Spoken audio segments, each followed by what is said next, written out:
Welcome back to my channel. This is 코인 노마드. 안녕하세요. 코인 노마드입니다. 비트코인이 1.7% 상승해서 10만 6,681불 코인게코에서 이렇게 나왔습니다. 하지만 이게 코인게코상 비트코인 사상 최고치일 수도 있습니다. 약간씩 발표하는 시점과 발표 주체에 따라서 좀 다르긴 한데 사상 최고조로 가고 있습니다. 이거보다 조금만 높으면은 분명히 사상 최고점이다. 여기에서부터 하락을 할 것인가 아니면 이거를 발판으로 해서 더 올라갈 것인가 한번 지켜봐야 되겠는데요. 이렇게 완전한 V자를 만들면서 반전 급상승을 하고 있는 중입니다. 오늘 무디스에 대한 시장 반응과 트럼프의 반응, 경제학자 반응을 보기 전에 비트코인 반대론자인 피터 쉬프트가 무디스 미국 신용 등급 하향에 시장이 급격하게 반응하지 않은 이유를 이렇게 보고 있는 것입니다. 미국은 막대한 부채를 정직하게 상환할 의지가 없다는 걸 누구나 다 잘 알고 있고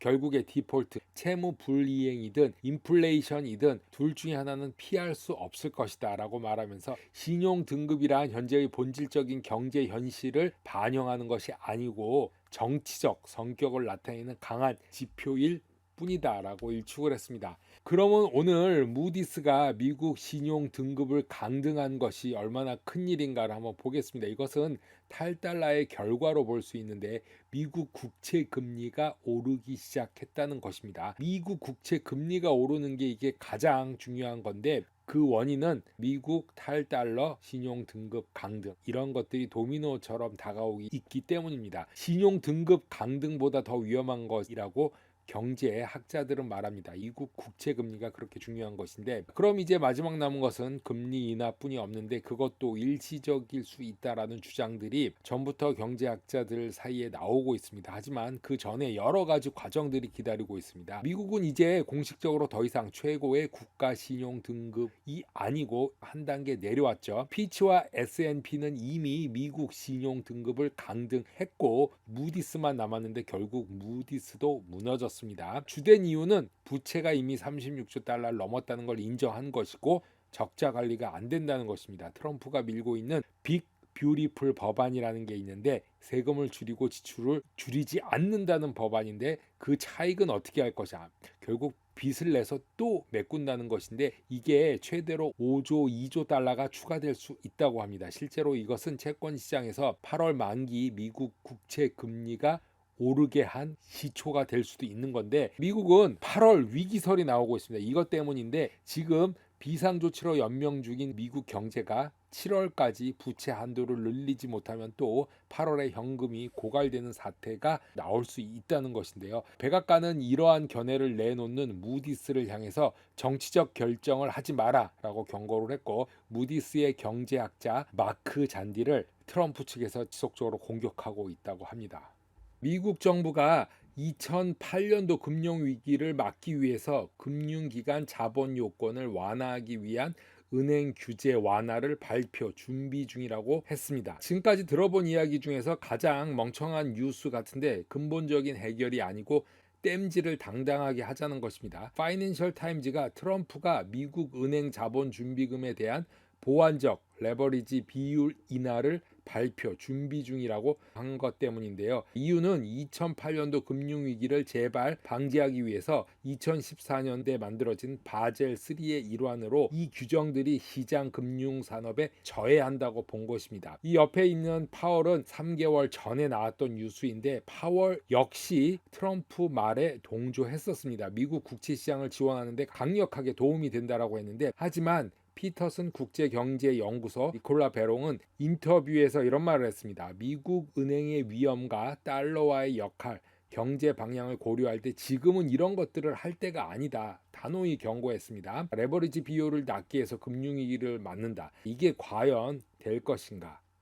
리플과 코인베이스가 서클을 인수한다는 이야기입니다. 폴튼의 오늘 나온 기사인데 스테이블 코인 발행사 USDC 서클이 4월에 IPO를 위해서 서류를 제출했다고 합니다. 하지만 미국 최대 크립토 거래소인 코인베이스와 지총 3위 리플이 매각을 위한 비공식 협상에 참여했기 때문에 IPO가 실현되지 못했다라는 가능성을 두고 있습니다. 서클은 최소 50억 달러를 보고 있습니다. 서클이 IPO에 여전히 전념하고 있고 서클은 미디어 요청에 응답하지 않고 매각 대상이 아니라고만 말을 하고 있습니다. 관계자들은 서클이 매각을 하려 한다면 코인베이스에게 팔 것이다 라고 언급을 했는데 리플보다는 코인베이스에게 우선권이 있음을 나타내고 있는 것인데, 코인베이스와 서클은 2018년 USDC 스테이블 코인 발행 시 합작법인 센타 컨소시엄을 설립을 했고 계속해 왔습니다. 하지만 2023년 합작법인이 만료되고 나서 코인베이스는 서클 지분을 인수했는데 서클이 USDC의 모든 가버넌스를 맡았다고 합니다. 코인베이스와 서클은 아직까지도 수익을 공유하는 관계로 코인베이스가 인수설 1위가 아닐까 생각해 봅니다. 하지만 더 많이 지불하는 쪽으로 가겠죠.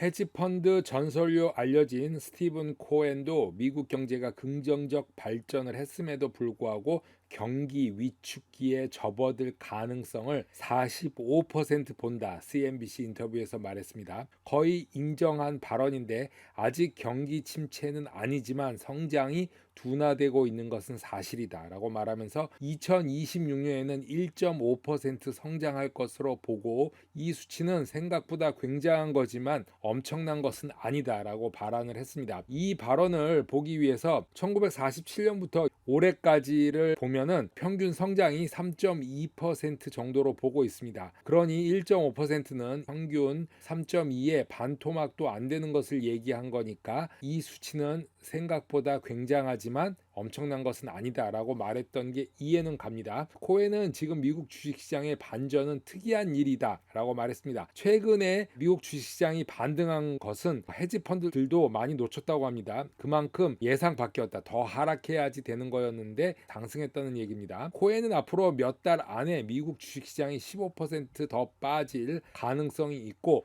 아니면 횡보할 가능성이 있다. 상승하진 않을 것이다 라고 말하고 있습니다. 매년 주식시장이 상승할 필요는 없다. 지극히 정상일 수 있지만 폭락은 언급하지 않았죠. 하지만 연준은 금리 인하보다도 금리를 안정적으로 유지할 것을 보고 있는데, 자, 연준은 앞으로 관세로 인한 인플레이션을 더 걱정하게 될 것이다 라고 전망을 했죠. 하지만 코엔은 미국 경제 침체 가능성은 경고하는 것이 아니다 라고 끝맺었습니다. 코인노마드 오늘은 여기까지 하겠습니다. 감사합니다.